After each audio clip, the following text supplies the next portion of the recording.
একটা shoot complete করে আমরা সকল ক্রিয়েটাররা বসে পড়েছি এখানে লাঞ্চ করতে।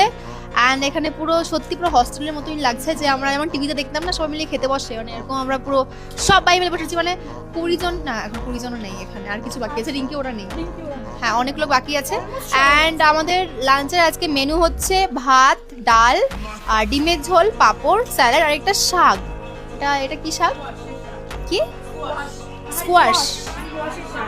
ও পাহাড়ি শাক, আমি চিনি না। আমি রান্না বান্না করি না, আমি জানিও না এসব বিষয়।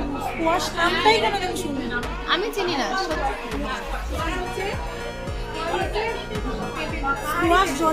পাহাড়ি পেঁপে, ও আচ্ছা আচ্ছা, পাহাড়ি পেঁপে। যাই হোক, আমি কোনোদিনও খাইনি, আর প্রথমবার খেলাম, শাকটা বেশ ভালো লাগলো। আর বাকি খাবারগুলো টক টক লাগছে আমার ধারে, মানে আমি নর্মালি আমরা এরকম খাই না বাড়িতে, একটু টক টক লাগছে খাবারগুলো। কিন্তু তাই হোক, কষ্ট করে খেতে হচ্ছে, কারণ একটু পরে আমরা চ্যালেঞ্জেস হবে। কি আজকে কি হবে? কিছু সত্যি কিছু হবে আজকে? আজকে আপ টু রাত অবধি কন্টিনিউ কাজ চলবে। এখন আর থামান, তাহলে চেঞ্জ করতে হবে তো এখন। ওরা বলে দেবে যে চেঞ্জ করে আসো। তাহলে এখন খেতে হবে, খেয়ে আই থিঙ্ক চেঞ্জ করতে হবে। যাই হোক, প্রচুর এনার্জি লাগবে, বাট টক টক খাবার খেতে